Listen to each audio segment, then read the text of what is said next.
Hello and welcome everybody, I'm Joshino, and today we're going to be looking at the best gaming live streaming build.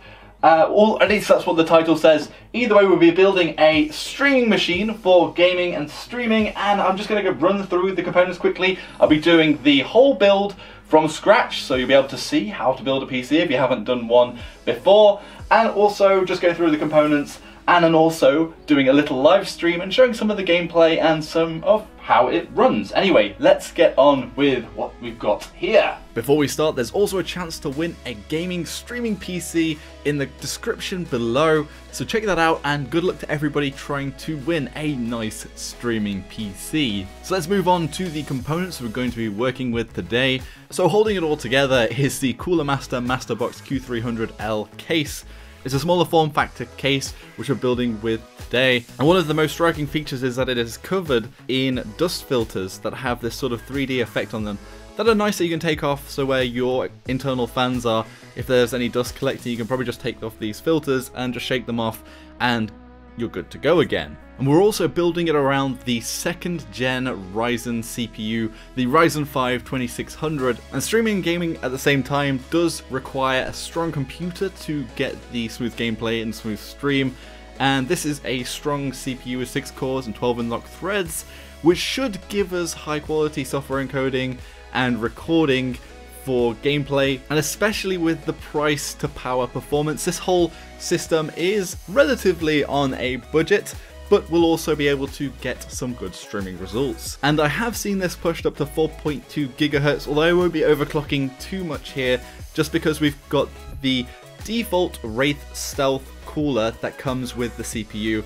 but you can get a lot more punch out of this out of the box. And for that overclocking, acting as a sturdy base for all our components is the MSI B450M Mortar gaming motherboard. This small factor micro ATX motherboard is packing some punchy features, including a extended heatsink design alongside a total of 7 power phases, so a good foundation for some good overclocking of that Ryzen 5 CPU. Another nice feature is the AMD Store MI technology, which can essentially fuse together a standard conventional 3.5 inch hard disk drive with a SSD to merge them into a large SSD-like performing drive, so a much faster, bigger drive for a lot less money. So both for the streaming, loading into matches and things like that, and the gaming itself, it can provide some faster speeds. It also has some USB 3.1 Gen 2 for some lightning USB speeds for all of the peripherals that you're going to connect while streaming. We're pairing this with the Radeon RX 580 Armor 8GB overclock version from MSI. This particular card performs along the same lines as the 1060 GTX 1060. Some games it performs better, some worse, but it should get through most games on 1080p high settings with no issues. We've also paired a solid foundation of a motherboard with a good PSU, the Cooler Master MWE Gold 550, which is fully modular, so basically we can have a less messy cable organization even without much effort. So we're putting less cables in than a non-modular power supply unit would. Something definitely to look out for with a power supply unit, and getting a good power supply unit is also very advisable, because if you get a cheap one that's dodgy, it may take out all of your components with it when it goes. We also have HyperX Fury Black 8GB for our RAM, and the Seagate Barracuda 2TB 3.5 standard 7200 RPM drive. If you want to see more of the components, there is a link below, and also a link to the stream that I'll be showing off a little bit later too. And for this build, initially I'm trying out 720p with 60 FPS with a highish bit rate, although I'm certain you could also do 1080p 60 FPS, which I could test out a little bit later too. Okay, so stage 1, I've turned the case aside so that we're facing the first removal panel that's opposite the motherboard tray in the bottom. So I'm just going to unscrew this and take off the plastic, which is very, very satisfying. It's not tempered glass, it's plastic I think, but it looks rather pretty. Let's get inside of here. So the bottom you can see there's some cables. These will link up the USB at the front, these USBs on the top, and things like that. The headphones and stuff that we have to connect to the motherboard a little bit later on. I'm just going to untie them so that I can move it out of the way a little bit. And there's also some feet and all of the screws and things that we need to install the motherboard. So first thing first, take these out of the way, and then we'll go ahead and put the power supply unit in. So in this particular case, this cage actually comes out, we put it back into the case, which I've just realised took me a little while. I will say that, as it's not easy to uninstall, installed from the angle it is at normally, but this actually makes a lot more sense that you'd actually have the cage, which is very helpful. So I'll just quickly screw this in, and then you basically put this back in and screw that in as well, and you can do it horizontally, so you didn't even need to flip it over. I just lined it up so that the fan itself will push air out the bottom, which has a mesh underneath that's easily removable with dust and stuff. So you screw on the side, but you can't really see it very easily. So now fully in, fully secured, and that's not going anywhere. So we're going to move on to the next step, which is I'm going to put the motherboard in, and then we'll have to work out which cables to put in for the motherboard and the graphics card and the CPU. Is placing in the motherboard standoffs, and then we install them 3 along the back. So to tighten these, you need a top screw, I think. Oh no, here it is. It's this thing, which you use to screw them in properly.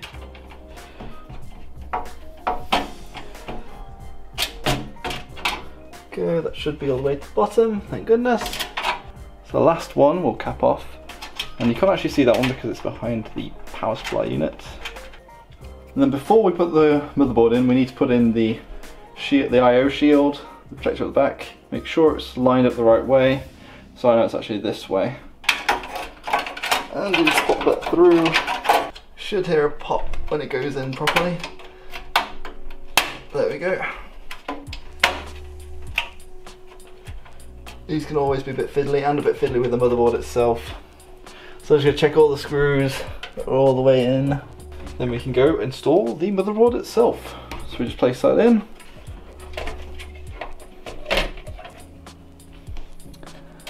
And we should be able to align it once we push it up against the I/O shield and work out where those slots go exactly. So it's there. That should be lined up now. If it's not, then we made a grievous error. Okay, there's a line-up point. Yep. So now we can put in all of the screws which go in the top.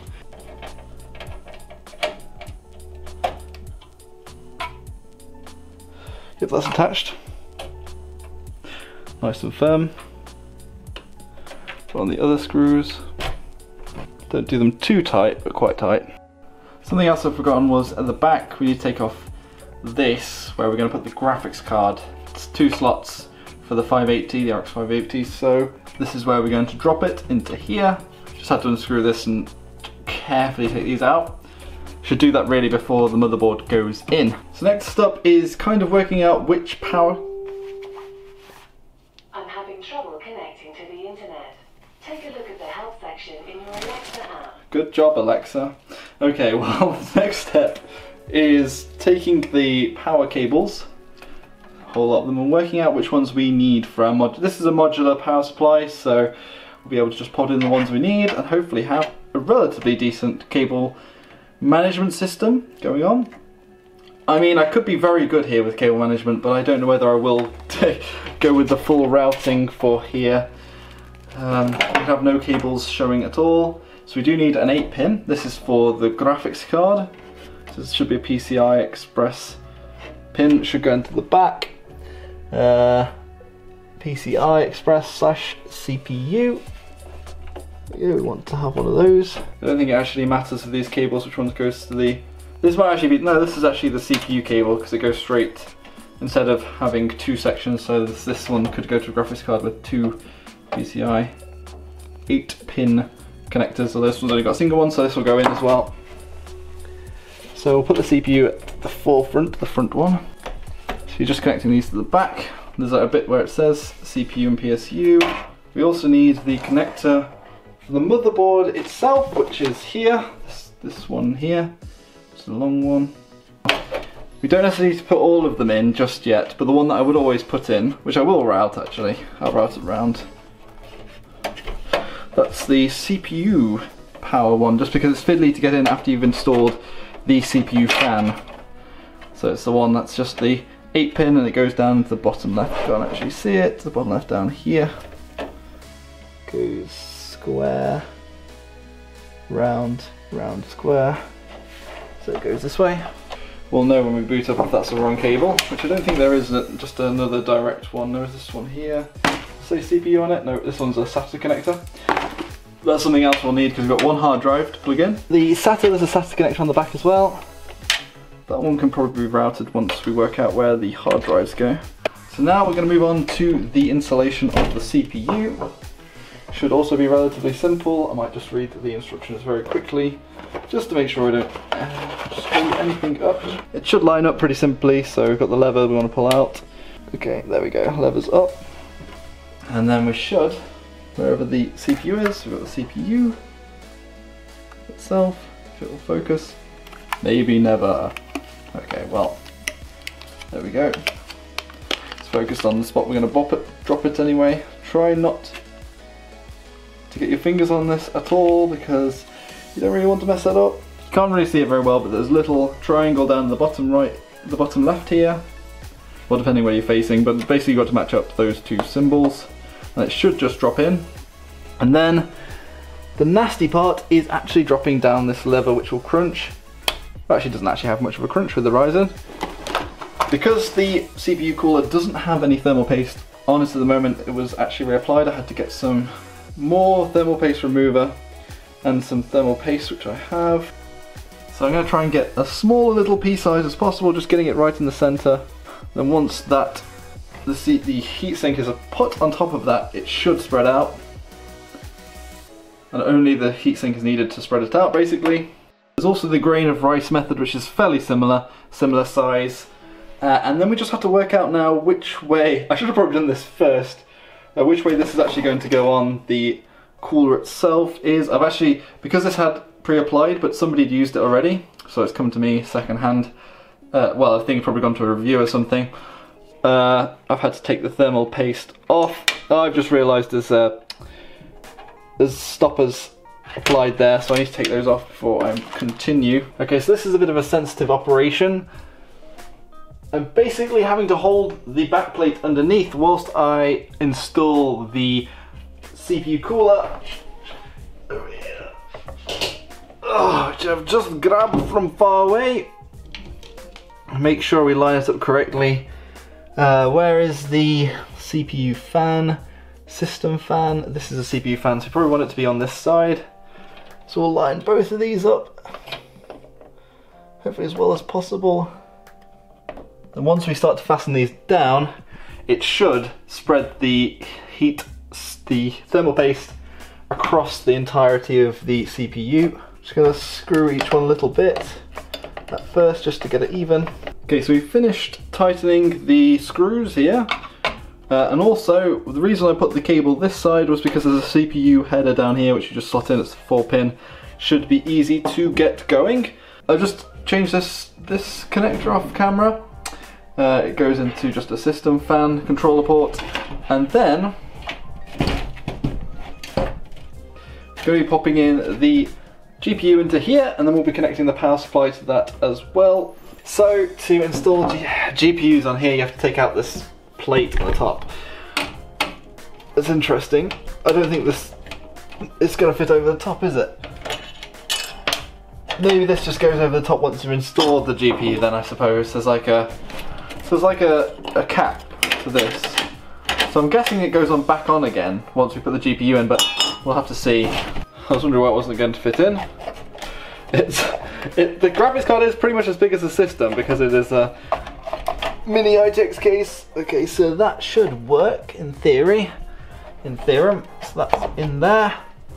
That's slotted in. So just snap it into place. Once we push it down, it should pop up. There we go. So we're going to be connecting the 2-slot power connector here. I'm just going to push it out of the way. And then you basically braid them together, kind of want the one directly off of it, and then it should slot in. Should be quite obvious. Just going to support the card a little bit because it's always a bit of a worry. And then on the front we will screw that GPU in as well. There we go, yeah, that does line up. There we go. That is not moving anywhere. So, nice and firm. The GPU, sometimes you have to bend this because it goes too high on the system. You should usually check the manual for the correct RAM figure configuration. DIMM A2 and DIMM B2. Which I want to put it into. It does say on here somewhere. DIMM 1A, D. Okay, so A is this one, second one down. B is the fourth one down, so second and fourth. So we just have to light the holes. I'll pop these in. As long as you know it clicks into place, then you know it is in. So you just push it down until it clicks. Down here. If you're going to focus on the GPU, then be like that. So on the back now we want to install the SATA hard drive, which seems interesting on this case. It showed a cradle, and there is actually a cradle here, which is good. It's exactly what we wanted. It just says hard disk drive here, HDD, short. This is the back plate I was pressing on earlier that you couldn't actually see on camera. So we've aligned the screws. There's 4 holes in the back. Can align it to, there's actually further down, there we go. Align it on the back to here.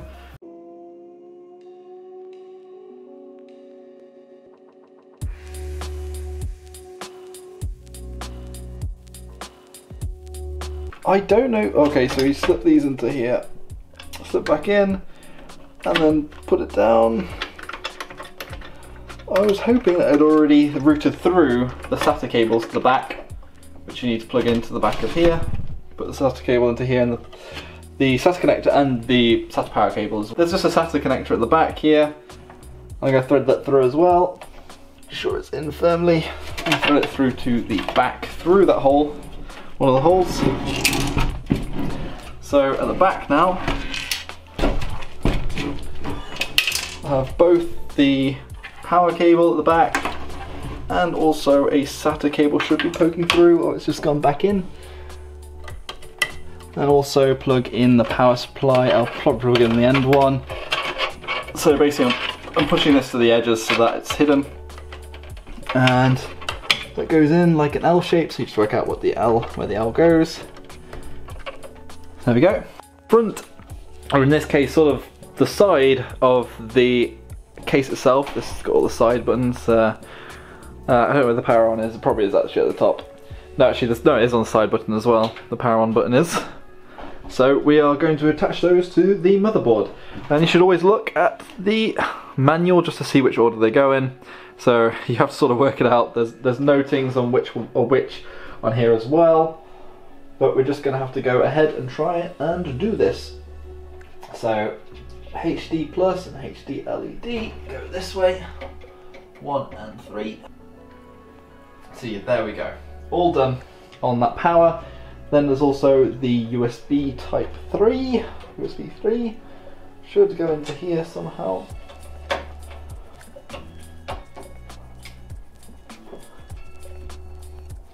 I always find that these USB 3 connectors aren't very secure. They never feel very secure.